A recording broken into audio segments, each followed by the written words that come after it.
Boa tarde, Ju.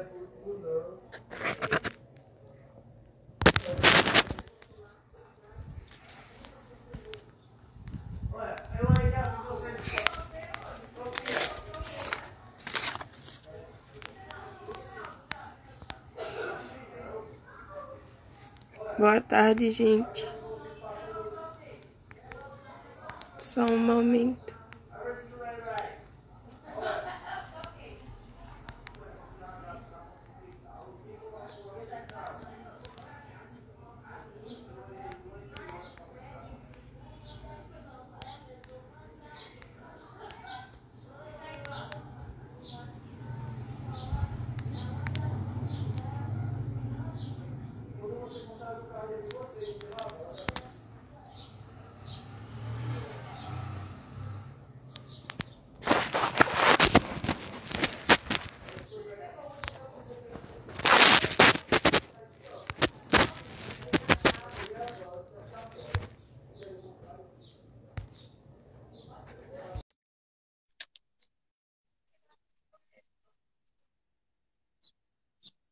Boa tarde, gente.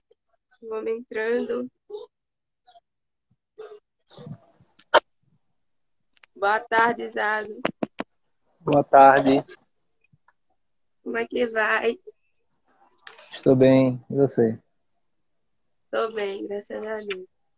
Vou começar aqui me apresentando e logo após encerrar a minha apresentação, peço que você se apresente também. É, Meu nome é Gabriele Ferreira, sou jovem e tenho e moro em Joga. Então, eu me chamo Zazo, eu moro aqui no bairro da Levada, eu sou jornalista e sou ativista do movimento social. Bom, e como eu te falei lá, Ju que te achou e falou para mim, né, que contou um pouco sobre o filme o documentário que você fez. A gente ficou interessado, os jovens, e decidimos falar com você. É, a gente já pode começar você falando sobre aquele documentário que você fez? Podemos. Então, esse documentário que a gente fez, lançou em 2018, chamado Saneamento Trágico. Ele traz um retrato da realidade vivida por uma grande parcela da população maceiense que vivem às margens da Lagoa Mundaú. E foi um trabalho independente, assim, não foi decorrência de algum edital ou de algum patrocínio, foi a partir de uma iniciativa minha que contou com uma pequena equipe e nós elaboramos todo esse trabalho e decidimos colocar na rua, né?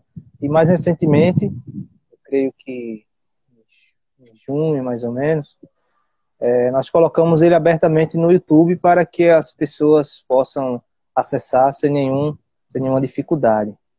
Então, é um filme que está dando muito o que falar, assim, muita gente está discutindo sobre essas questões que o filme aborda. Eu acho que ele está cumprindo um papel fundamental no sentido de trazer a discussão ambiental e social dentro da nossa cidade de Maceió, e principalmente também a questão do direito à cidade. Eu posso te dizer que foi um filme que me chocou em ver as situações de aperto. Como é que as pessoas não dão ouvido para aquelas pessoas, o que aquelas pessoas passam. Não é nada fácil você viver na lama, você tá dentro de uma enchente, não é nada fácil aquilo que aquelas pessoas passam. Peraí, eu não consegui entender, acho que deu uma travada. Eu falei que como as pessoas não dão ouvido àquelas pessoas, não é nada fácil aquilo que as pessoas passam. É viver dentro da água, quando chove, você tem o risco de o quê? Você pode cair em algum buraco, né? O risco até de morrer, né? Isso, a gente tem relatos aqui de diversas pessoas que acabaram falecendo em decorrência desse problema das enchentes, né? Mas não é só as enchentes em si. Esse problema da enchente, ele acarreta um grave problema de saúde pública, já que o Brasil ele é recordista em internações por diarreia e essas internações é exatamente por conta da veiculação hídrica, né? Doenças por veiculação hídrica, por conta da água que é de baixa qualidade, por conta da ausência de esgotamento sanitário, a coleta de lixo que é insuficiente, então há uma proliferação de ratos, baratas, escorpiões, mosquitos, né? E além disso tem essa questão das diversas doenças causada pelos mosquitos, né, como a chikungunya, a zika, a própria dengue. Então, o poder público, ele efetivamente, ele demonstra que não há interesse algum em resolver aquela situação, e o filme, ele tem esse mérito de expor, de fato, toda essa hipocrisia que está por trás de quem gerencia o poder público, e até mesmo há um certo sadismo, né, por conta a forma como eles tratam a população, eu acho que é extremamente desrespeitosa. É como que a população dessa região lagunar, ela não é merecedora de nenhum tipo de direito, muito menos os direitos básicos, porque está garantido na Constituição que o Estado tem que garantir a saúde da população. Portanto, se o saneamento ele garante a saúde da população, garante um bem-estar, é necessário que o poder público ele invista nesse setor, principalmente nas áreas pobres. Mas o que a gente está percebendo é o contrário, né? O que o governo Bolsonaro está fazendo, vem fazendo, é tentar desmantelar os sistemas públicos de distribuição de água, ou seja, acabar com as estatais. E aqui em Alagoas, né? O próprio governo Renan vem tomando a iniciativa de privatizar a nossa companhia de águas de Alagoas, né? De água e saneamento, a Casal. O que vai trazer graves consequências para a população mais pobre, já que se as empresas privadas abraçarem, pegarem esse serviço, elas vão ficar com as áreas lucrativas. E, obviamente, as áreas que não vão gerar lucro, já que as pessoas mal têm condições de pagar um aluguel ou de se alimentar, principalmente nesse período da pandemia, elas não vão ter condições de pagar pelo serviço de saneamento, portanto, elas vão continuar no final da fila da fornecimento dos serviços de saneamento. Vai ter uma situação para aqueles que não têm condições. Como foi que vocês fizeram a pesquisa para fazer esse documentário? Como foi que vocês tiveram de fazer essa pesquisa para mostrar a situação das pessoas?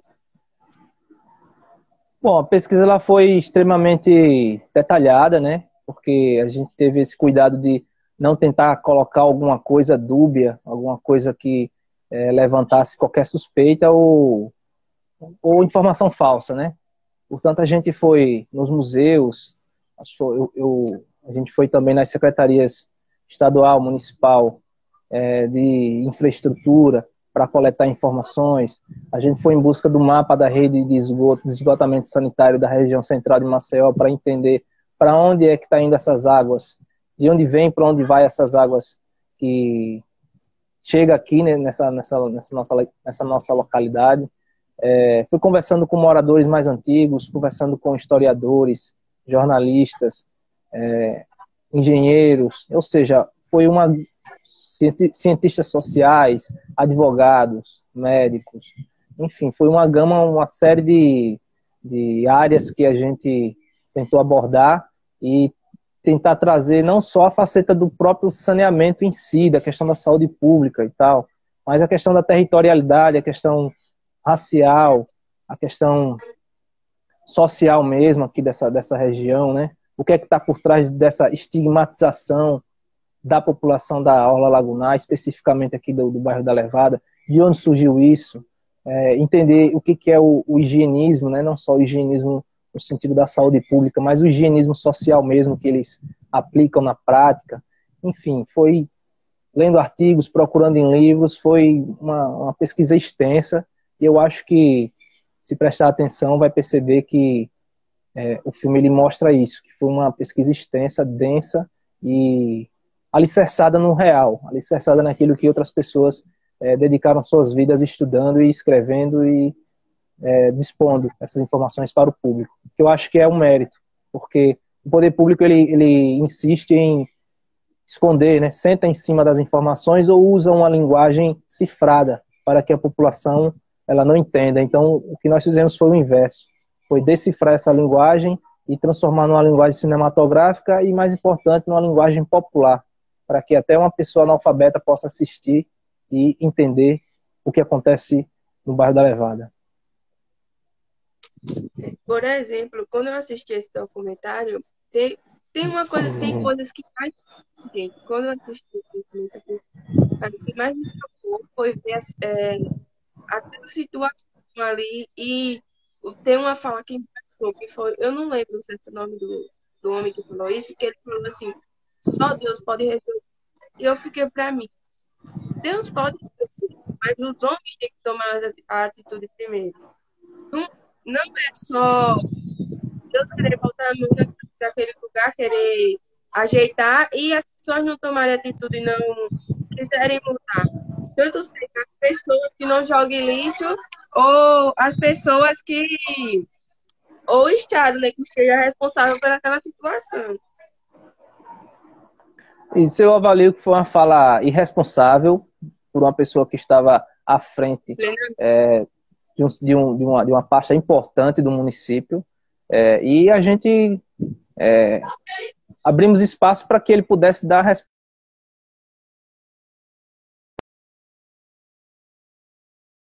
por meio de um canal, né, de TV, né, foi pela TV Pajuçara. Foi. Então, eu Parece acho que foi TV Pajuçara. Isso, foi TV Pajuçara. E eu acredito que foi extremamente infeliz aquela fala dele, né? Ele tentou se explicar, mas tem coisas que quando a gente tenta explicar, complica ainda mais.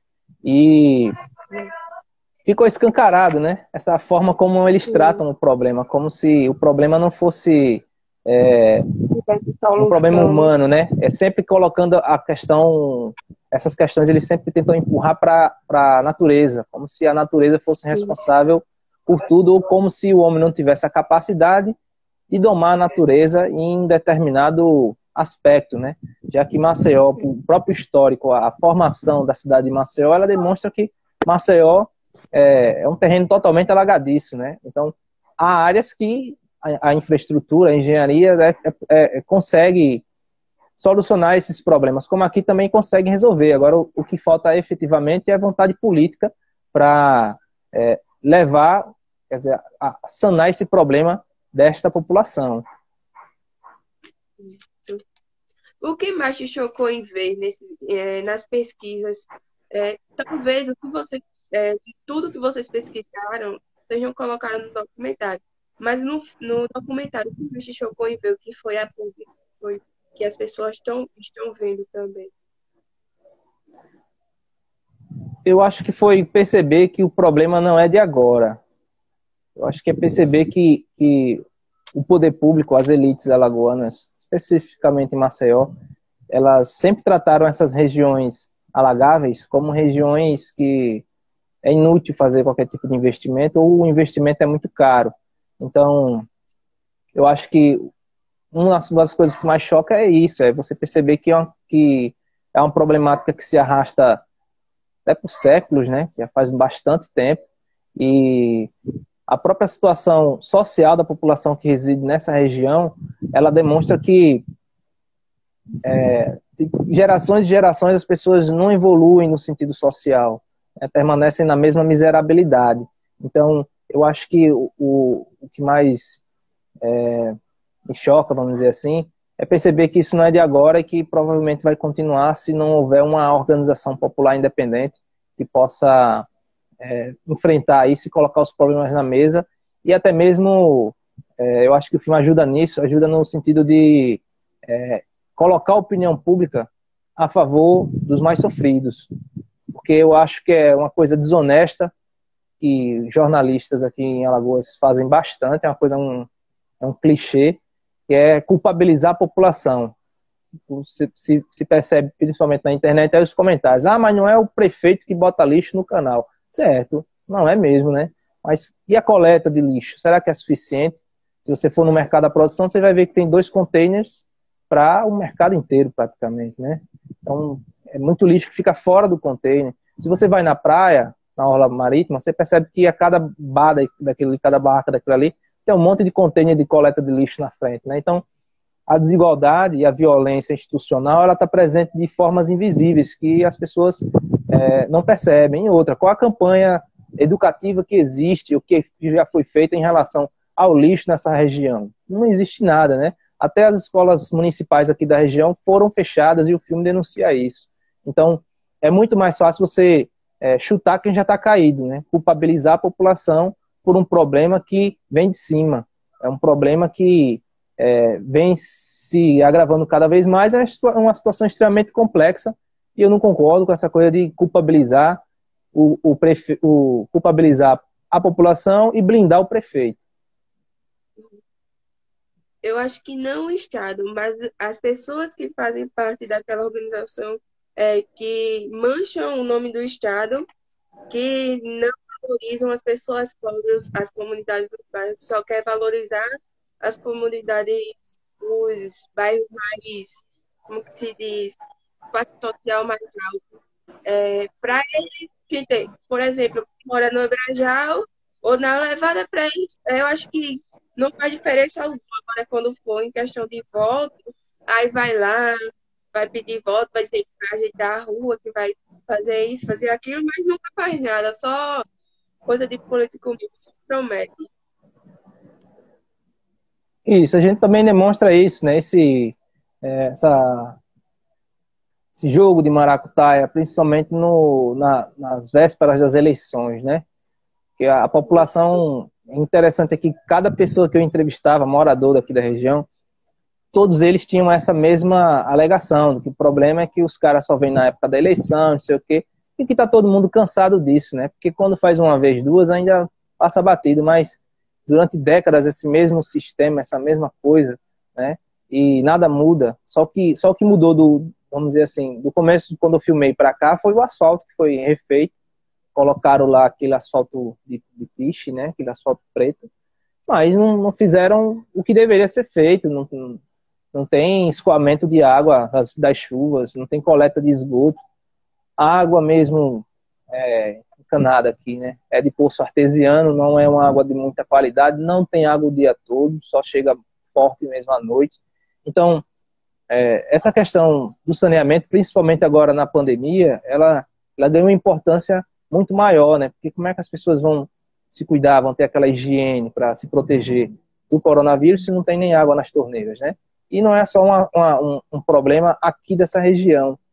Diversos bairros, diversos municípios alagoanos estão nessa mesma situação e acaba sendo um problema que fica oculto, né? Ninguém ouve falar desse problema. E a vida segue normalmente. Isso. Talvez eu seja a sua resposta. Eu acho que não é. Eu acho que não vai ser um, mas você vai ser dois bairros que você vai falar agora. Mas qual o bairro que você acha que é pior em questão de saneamento básico, assim, que já passou do limite de o Estado tem que olhar urgentemente? Eu acho que em vários bairros de Maceió, né? Maceió tem apenas 39% de cobertura de coleta de esgoto. Isso significa que o esgoto não é nem tratado, né? Como a gente apresenta no filme, o esgoto coletado, principalmente dessa região mais nobre, essa parte da praia, um pedaço do centro, também tem um pedaço ali do Trapiche, pelo que diz nos sites, né? É jogada sem nenhum tratamento no Oceano Atlântico, né?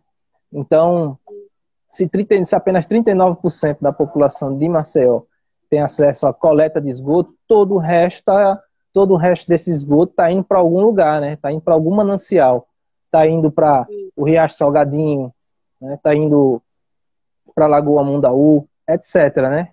Então, eu acho que tem vários bairros que estão nessa situação. Agora, eu falo daqui por conta exatamente da proximidade e pela gravidade, né? Pela importância que o bairro da Levada tem na formação da cidade de Maceió.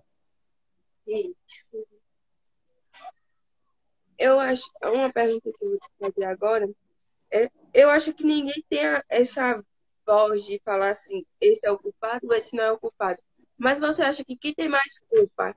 A população que joga o lixo, que não joga o lixo na coleta no lugar certo, ou o Estado que não está fazendo o seu papel direito? Olha, eu não diria culpa, eu diria responsabilidade, né? Eu acho que quem está quem tá nas cadeiras do poder público tem a responsabilidade e o dever de garantir os direitos à população. Então, eu acho que a questão aí são as duas coisas, né? Mas eu creio que principalmente pelo poder público, porque é ele quem deve fazer alguma coisa e que não está fazendo, e isso está sendo demonstrado há muito tempo, né?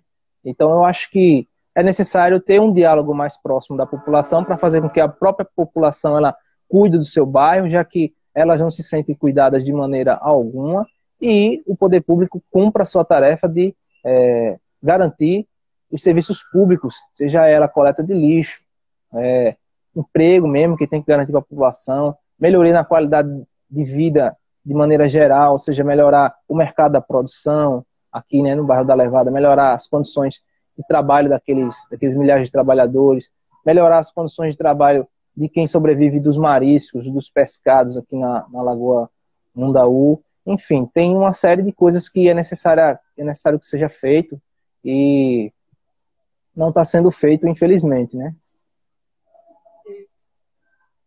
Era justamente o que eu ia te perguntar agora. Eu ia te fazer uma pergunta que era assim: você acha que o Estado precisa das pessoas, as pessoas precisam do Estado? Mas eu acho que é uma pergunta meio que fica mesmo peso na balança, porque um precisa do outro. O Estado tem que ajudar as pessoas e as pessoas têm que ajudar não poluindo, não jogando onde não deve.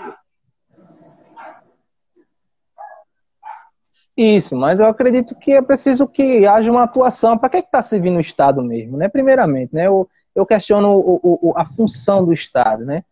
Pode até parecer radical para alguns aí, mas eu questiono isso aí, porque o Estado está servindo para quê? Para mandar a polícia para cá, né? Para aumentar impostos? Qual o serviço público que está sendo garantido? Para pagar dívida que não foi a população que fez, né? E outra, se a gente vivesse numa sociedade mais igualitária, não seria necessário o Estado, que o Estado serve exatamente para sanar essas necessidades básicas da população, né? Então, seria necessário investir de fato o dinheiro que é da população, parar de mandar dinheiro para banqueiro internacional, parar de questionar essa dívida pública, essa tal dívida pública que ela vem sendo paga constantemente, que consome mais de 40% do orçamento do nosso produto interno bruto. Então, eu acho que a gente tem que questionar, sim, o papel do Estado, porque não é nada de graça, não está sendo, não é nada assim, não é nenhuma benesse que ele está fornecendo.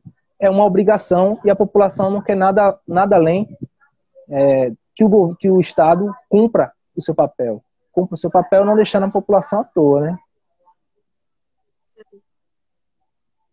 É lógico que a população não quer isso, né? Mas você acha que a população já se acostumou com ser assim, dessa forma? Lógico que eles não querem, eles querem mudanças.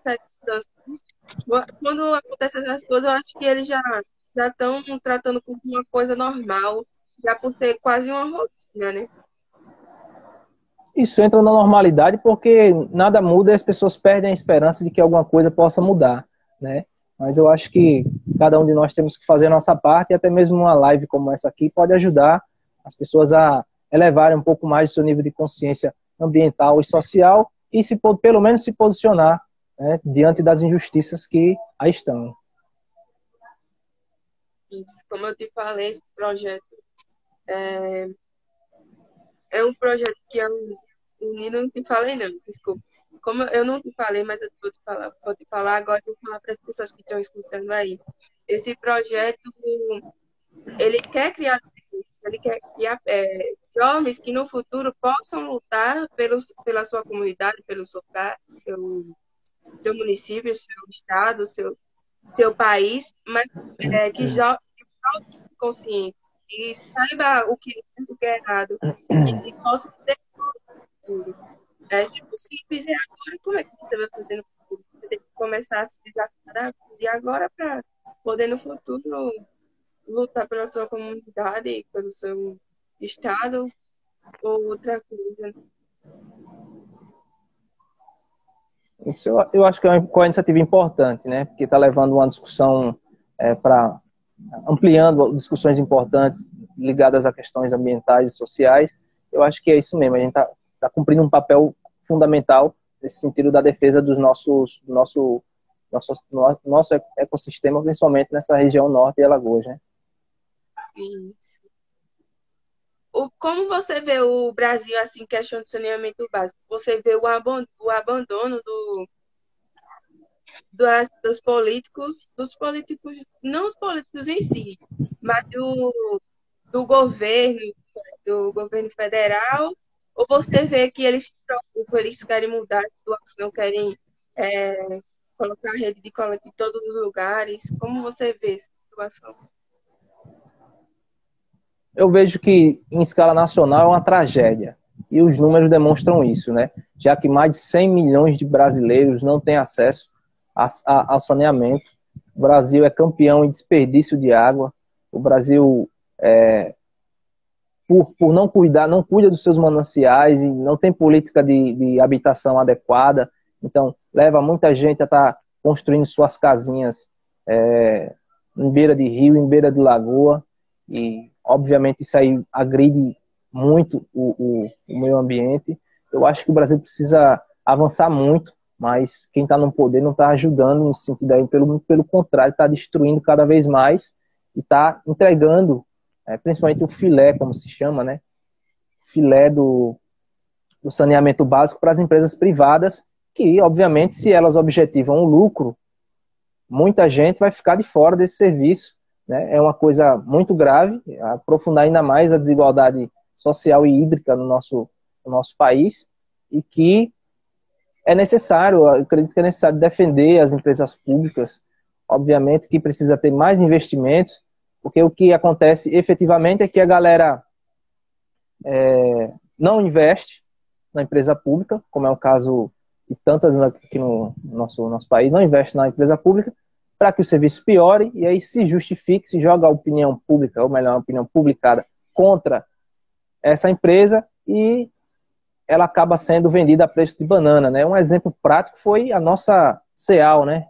A Equatorial Energia comprou a CEAL por cerca de 50 mil reais, e a dívida que existia, eles vão pagando devagarzinho, né? E a gente percebe muito bem que o serviço teve uma piora gritante. Não só uma piora, como um aumento também das tarifas. Porque o que eles estão preocupados não é em distribuir energia, principalmente nas localidades mais distantes. O que eles estão preocupados é com o lucro.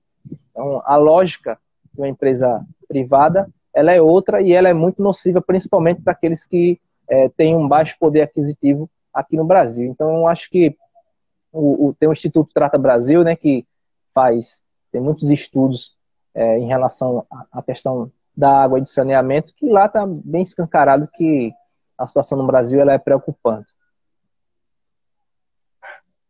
Qual o papel que você acha que nós, não só nós maceienses, alagoanos, mas todos os brasileiros devemos exercer para tentar mudar essa situação, para que isso não venha acontecer, que daqui para frente as coisas mudem e o Estado tenha consciência que as pessoas precisam de uma melhoria de vida? Eu acho que as pessoas precisam parar de ter essa noção de que política é uma coisa chata e, na verdade, todo mundo faz política o tempo todo, e que política é para os políticos. Quanto mais deixar eles lá à vontade, mais eles vão espoliar o patrimônio do povo brasileiro, né? Acho que a gente precisa participar das discussões importantes, como agora aconteceu essa discussão do marco do saneamento básico no Brasil, e teve pouca discussão, pouca compartilhamento. O povo nem sabe o que é que está se passando por lá. Então, acho que isso se passa também, principalmente, pela questão educacional. Se a gente tivesse uma educação mais crítica, acho que poderia favorecer debates mais críticos e essenciais na sociedade brasileira, né? Agora a população, já aqui em Alagoas mesmo, a gente tem acho que 17% dos jovens aqui não sabe nem ler, né? Analfabeto, sabe ler, não sabe escrever. Então, fica muito mais fácil para os caras dominar desse jeito, né? Porque a preocupação dessas pessoas, principalmente com trabalhos precários, ou desempregados, ou desalentados, enfim, a preocupação delas é sobreviver. Então, todas essas outras questões, elas acabam passando batido porque as pessoas não têm condições de acompanhar isso aí, né? Então, a gente está numa situação extremamente complexa. A Ju fez uma pergunta aqui. Zazi, sei que você é do hip hop. Você faz alguma ligação com o hip hop na produção do filme Saneamento Trágico? Você fez alguma ligação? Então, é Gil Barreto, né? Estou lendo aqui. Então, eu acho que... Não, nesse filme aí a gente não fez uma ligação assim direta, né? Só utilizamos algumas músicas e tal. Algumas músicas que eu pedi autorização. Alguns instrumentais ali foi eu até que fiz. Que eu fazia instrumental de rap aí durante um tempinho e peguei uns instrumentais que estava parado e coloquei lá. Então tem alguns instrumentais que eu utilizei. Mas não tem assim uma ligação direta, porque a gente tentou fazer uma coisa mais desassociada de um outro trabalho que eu havia feito, que é um outro documentário chamado Cultura Hip Hop Vive em Alagoas, que tratou especificamente da história e como se formou e o que é a cultura hip hop e como atua a cultura hip hop aqui no nosso estado. Mas teve um pouquinho de hip hop ali, não tem como não ter, né? Eu acho que teve um pouco assim nessa questão do texto carregado, né? Assim, um texto que a gente colocou peso na palavra mesmo, tem que colocar peso, né? Tem que sair da normalidade, que eu acho que é um pouco disso que a gente tentou.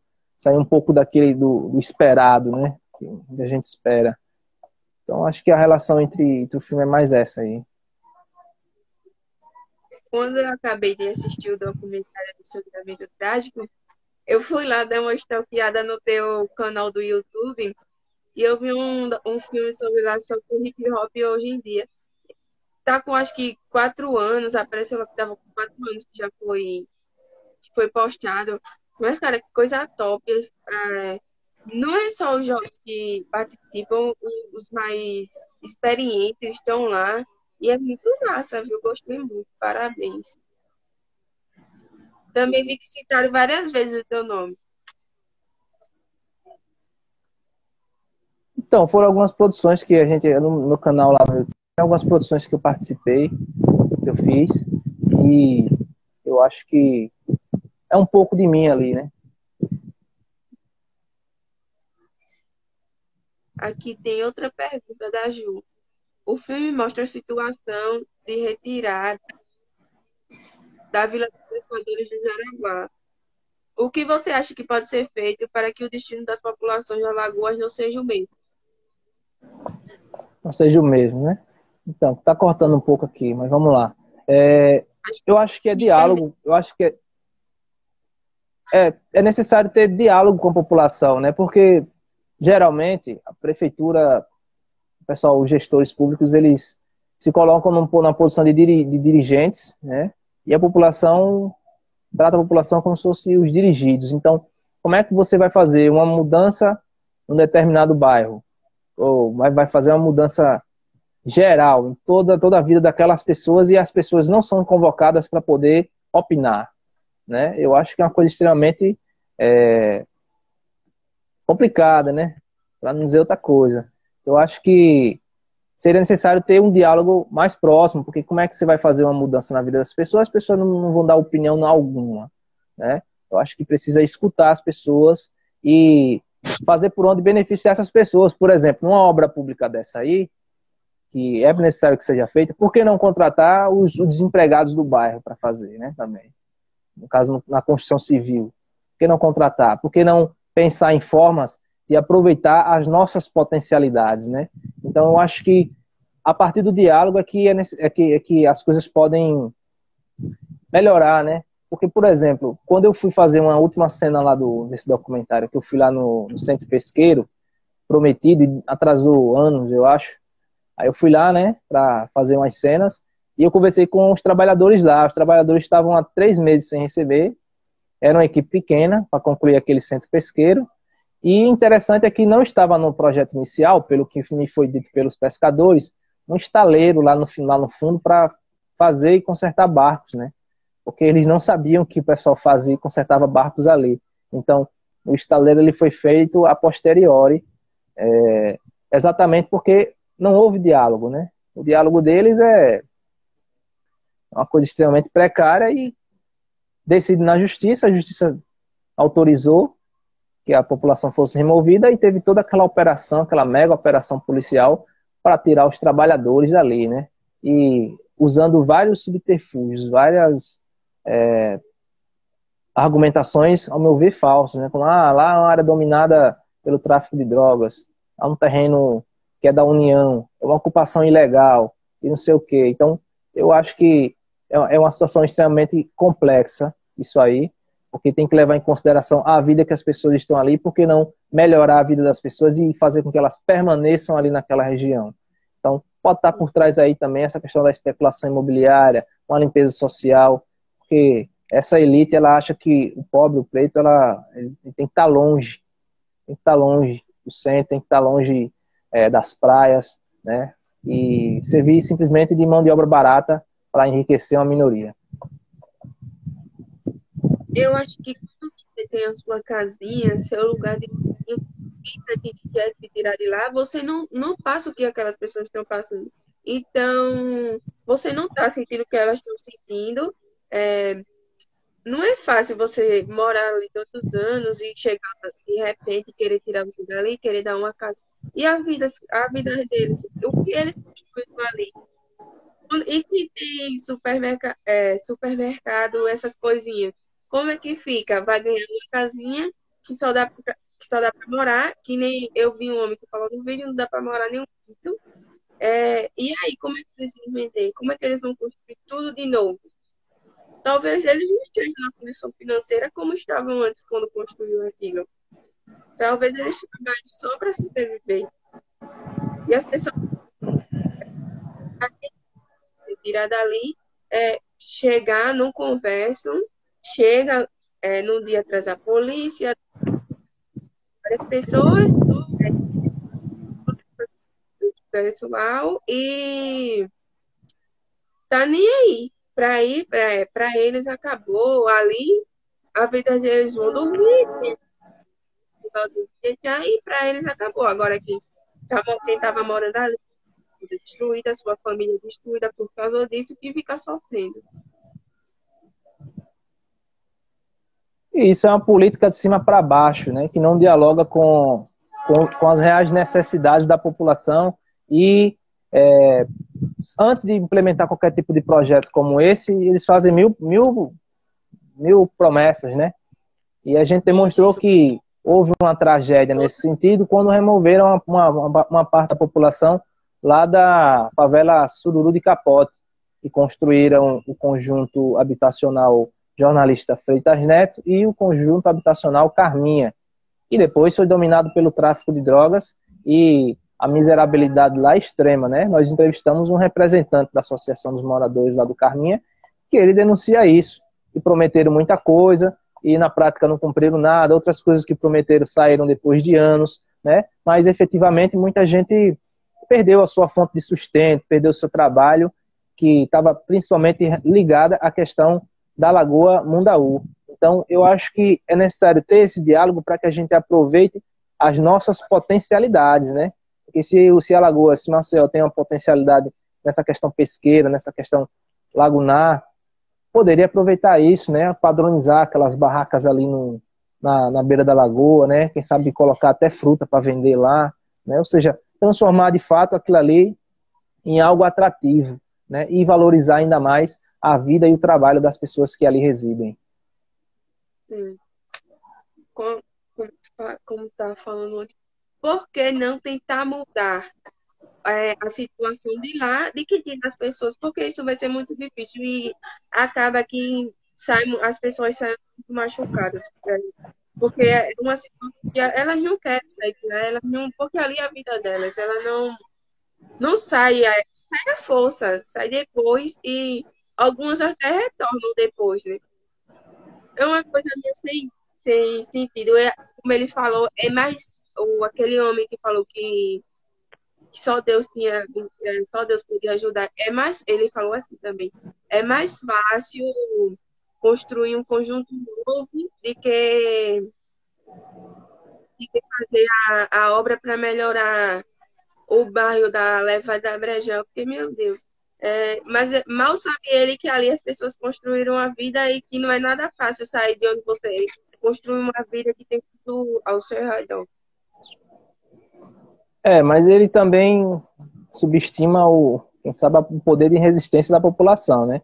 Porque a favela de Araguá é pequenininha, a favela do Sururu e Capote é pequena. Aqui é muito grande, né? A gente tem uma população grande aqui, tem muita gente que sobrevive exatamente do mercado da produção. Então, eu acho que se eles forem tentar fazer esse processo de retirada, eles vão ter uma dificuldade muito maior, uma resistência maior dessa população aqui. Mas demonstra exatamente essa política de não haver discussão com a população, né? Uma política higienista mesmo, tira aquele povo, né? Vê como se fala, né? Aquele pessoal ali, né? Então, na própria linguagem você percebe que carrega um estigma, carrega um preconceito social, né? Então, eu acho que o poder público ele demonstra, né, que só muda os personagens, mas os hábitos são velhos, né? Novos personagens e velhos hábitos de segregação, de negação de direito, né? E de desumanização. Que de fato o que os caras fazem é desumanização. Parece que somos caixas, né? Caixa de papelão, caixa de lixo. Bota pra cá, bota pra lá. Mas peraí, né? Tem que entender que essa população ela sobrevive dessa região, né? Então, eu acho que passa por isso. Passa por uma aproximação maior da população e eu acho que esse papel eu estou cumprindo de uma certa maneira de tentar levar essa discussão para outras camadas da população. Sim. Infelizmente é isso que acontece, mas isso vai mudar, tem que mudar. O Júlio perguntou: boa tarde, Zazo. Na sua visão de cineasta e como parte da população alagoana, o que não é importante, o quão importante é, na sua visão, as escolas e comunidades afetadas diretamente? Diálogo da escola. Diálogo sobre o quê? Não entendi. Diálogo sobre o quê? Conversar com as pessoas, tentarem mudar essa situação. É isso, Júnior? Confirme aí, por favor.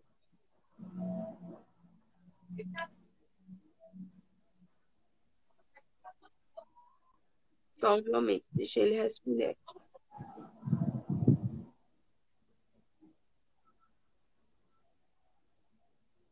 Ah, sim, estou vendo aqui. Então, eu acho que isso tem que ser discutido, de fato, desde a infância, né, cara? Porque se a gente quer, quando se fala aí, porque a população é mais educada, a população é porca, não sei o que, não sei o que. Vê se nas escolas públicas tem algum tipo de discussão mais séria, né? Sobre meio ambiente. Porque muita gente entende que meio ambiente que meio ambiente e limpeza é o seguinte: é você botar o seu lixo na sua porta e pronto, tá resolvido, né? A gente sabe que não é bem assim, né? Tem uma série de implicações, né? Eu acho que também a mídia tem um papel essencial nisso, e principalmente para não ficar culpabilizando a população, porque muitas vezes a gente se apega às questões micro, mas esquece as questões macro, né? As grandes empresas são quem consomem a maior parte da água, né? Cerca de 70%, 80% da água são as empresas que consomem.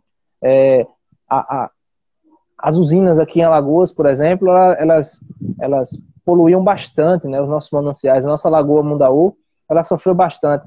A Braskem, ela também prejudicou muito a nossa lagoa ao longo da década de 90, né? Então, tem muita coisa que vem acontecendo que às vezes passa despercebido, né? E eu acho que explicar essas questões maiores para a população pode fazer com que os horizontes eles se ampliem no sentido de defender o meio ambiente, defender o saneamento como algo essencial. E também, eu já deixo logo um aviso aí, né? Eu deixo um toque aí para a galera. Quem quiser utilizar o filme nas escolas, o filme está liberado, né? Apesar que a versão longa-metragem, ela tem censura de 14 anos, e a gente tem uma versãozinha menor aí, de meia hora, que trata basicamente da questão, uma versão de 25 minutos, trata basicamente das questões ambientais. É que ele é mais leve, vamos dizer assim, né? Que o outro é mais pesado, que tem uma discussão, vamos dizer assim, que é para adulto, né?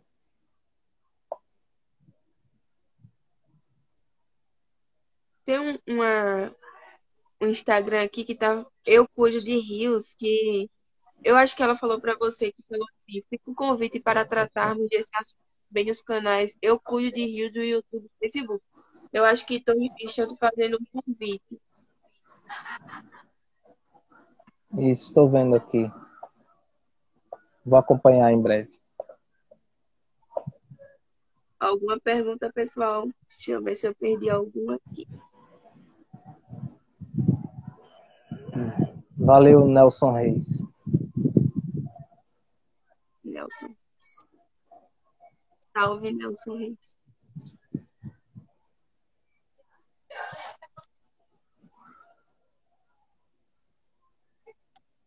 Tem que tomar lá, né? Não mandaram. Foi um convite para uma live que ele.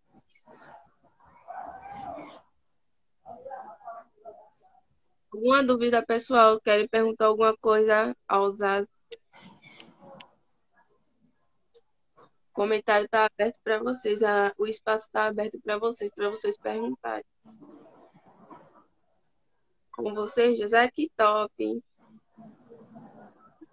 Viu?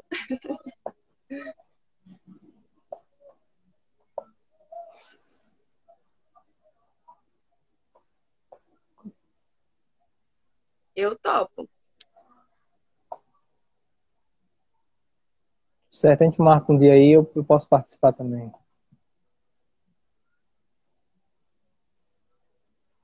O Daniel Giga está pedindo para você contar um pouco da sua história.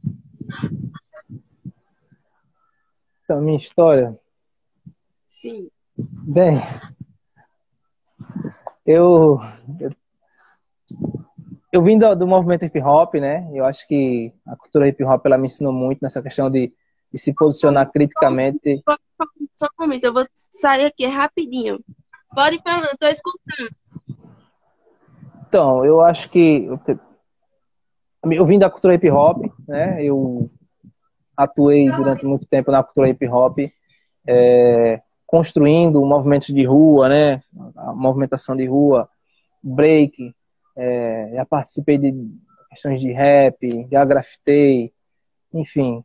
E depois eu comecei a ter que, eu necessitei começar a trabalhar, então isso deixei um pouco isso do lado. Estudei administração, eu não me formei, eu estudei 4 anos de administração de empresas. Eu me formei em radialismo, fiz um curso técnico e agora estou concluindo o curso de jornalismo, concluí as matérias e estou na elaboração do trabalho de conclusão. E eu estou começando, estou produzindo audiovisual, né? Eu fiz um documentário sobre a cultura hip hop em Alagoas. Agora esse é o segundo que eu estou dirigindo, mas eu tenho uma caminhadazinha já nessa questão do audiovisual. Já editei curtas-metragens, já editei longa-metragem de amigo, enfim. Eu acho que é um pouco disso, né?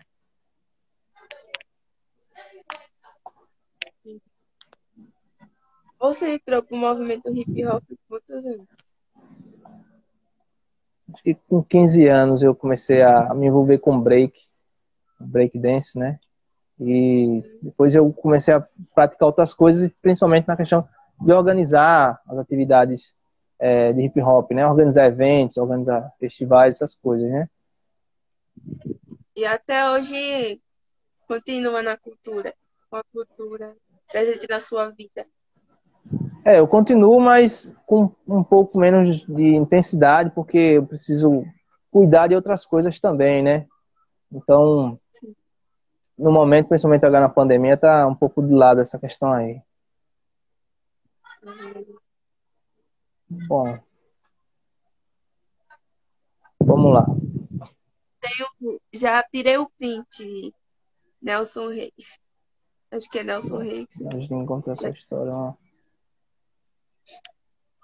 Mais alguma pergunta, pessoal? Mais alguma coisa que vocês queiram arrancar dos asos? Alguma curiosidade aí do filme, sei lá.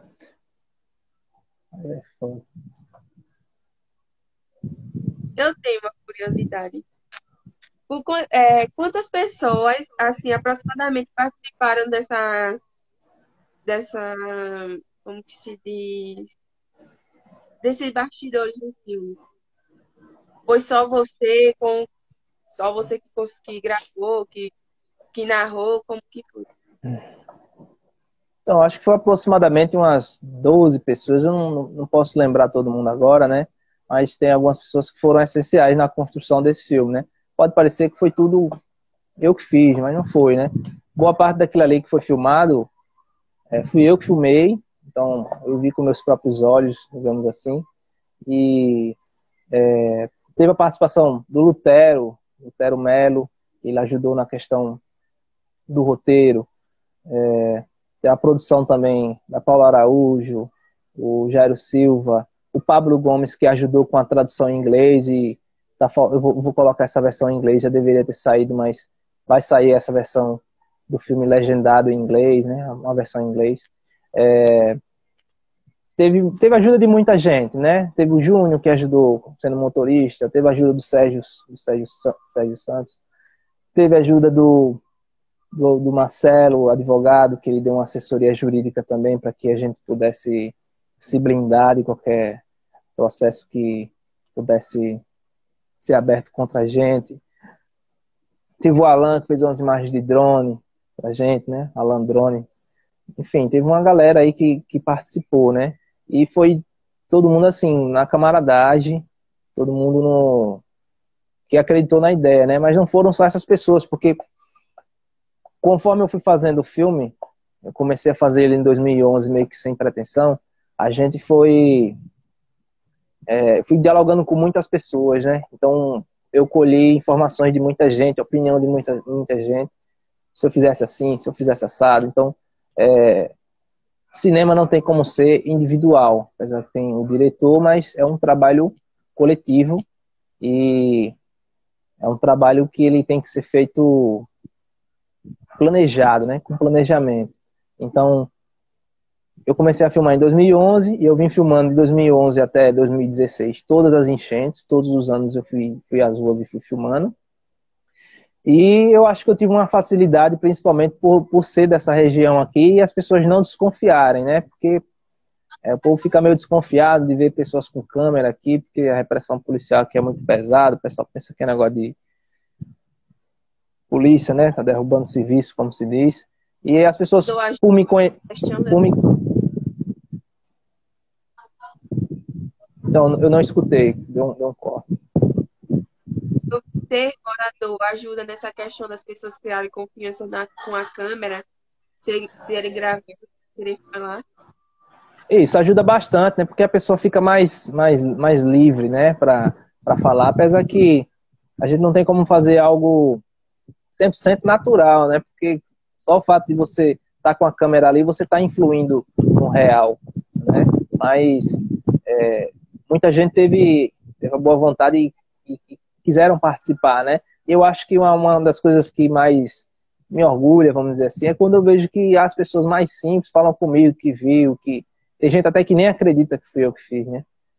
Me ver aqui no bairro e tudo, nem acredita, acho que eu não tenho essa capacidade de fazer esse trabalho. E eu acho que é interessante isso, esse feedback, né? Que a gente faz um filme não é para si, né? Faz um filme para colocar no mundo e depois cuidar dele, né? É um filho que você coloca no mundo e tá cuidando. O fato de eu estar participando dessa live aqui é exatamente isso. Faz parte desse ciclo de cuidar de um filho que eu botei no mundo e discutir com as pessoas um pouco mais algumas coisas que de repente elas não puderam entender ou tem elogios mesmo, né? Eu acho que o importante é que a gente passou uma mensagem forte, uma mensagem contundente e que, sem dúvidas, influencia no real. Porque as pessoas passaram a se posicionar mais diante dessa problemática envolvendo a Lagoa Mundaú e o saneamento na região central de Maceió. Eu espero que as pessoas tomem a atitude a situação das pessoas e tentar mudar uma coisa. Isso mesmo, acho que a intenção é essa, né? Pode continuar. Então, a intenção é essa, é a gente explicar, mostrar de fato a Maceió real, né? Não a Maceió ideal ou o imaginário das praias, né? Porque eu acho que o imaginário das praias, de certa maneira, ele embriaga um pouco a população, e principalmente o pessoal da classe média e tudo, idealiza as praias como a Lagoa é só praia. Peraí, mas a Lagoa não é só praia, não, né? A gente tem um belíssimo complexo lagunar que está sendo destruído dia após dia e que a gente precisa dar atenção a todo esse ecossistema nosso, único, que vem sendo maltratado, né? Não só o ecossistema, mas a população também. Então, o filme ele quebra um pouco desse paradigma, né? Eu acho que é relevante eu falar que tem pessoas que, inclusive, diz assim, né, que mas, principalmente o pessoal do cinema, mas teve uma narração, um homem fez a narração, mas peraí, a narração ela existe, a opção de ter uma narração no filme, que foi o Chico de Assis que fez na minha visão, uma belíssima narração. Ele é um homem negro, né, um ator negro, foi exatamente para fazer com que ficasse mais claro, mais evidente para que a população entendesse, né? Porque como eu filmei o filme, boa parte do filme foi eu que filmei, eu fiz a montagem, eu dirigi, eu acho que seria demais eu fazer a narração também. Então, eu preferi colocar para uma outra pessoa fazer a narração e eu acho que a gente tenta exatamente incluir mais pessoas, né? Fazer com que mais pessoas possam assistir. Se a gente pudesse colocar Libra, eu colocaria, né? Mas eu não tive como colocar. Eu acho que a gente tem que parar um pouco dessas ideias, vamos dizer assim, frescas de porque aí tudo é estética. Tudo é estética, mas aí é estética da miséria. A galera tem que entender isso, né? Não é estética do belo pelo belo, né? Primeiro que a gente tem que questionar esse conceito de belo que essa galera apresenta, né? E eu acho que o filme é isso, ele é a estética da miséria, é a estética do real, é a estética que choca, que incomoda, e a produção cinematográfica que eu venho fazendo é nesse sentido, porque eu não posso estar viajando em questões estéticas, de luz, não sei o que, não sei o que, não sei o que, enquanto a pessoa do meu lado aqui está passando fome, né? Enquanto se chover daqui a 15 minutos vai estar tudo cheio aqui, vai ter rato boiando e tal, e a vida seguindo normalmente, aí as pessoas achando que nada está acontecendo grave, né? Então, eu acho que eu tenho essa prioridade, porque já que estamos em guerra contra o capitalismo, o cinema, para mim, é uma arma potente, né? É uma arma importante para denunciar e mostrar ao mundo o outro lado de Maceió, que o poder público e a mídia também tanto age para esconder. Isso. As pessoas têm que entender a realidade, que a realidade não é só as coisas boas.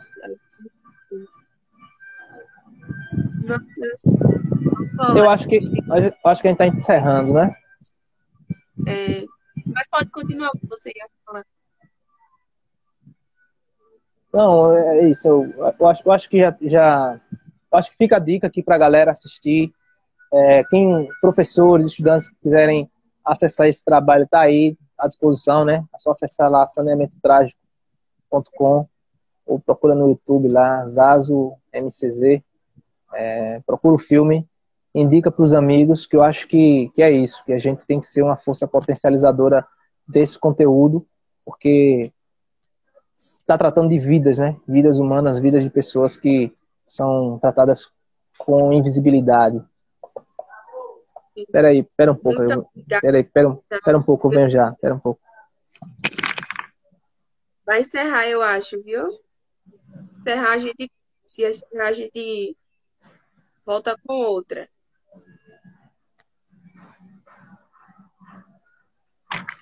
Então. Só falta dizer se quero dizer que muito obrigado e por aceitar esse convite e sendo muito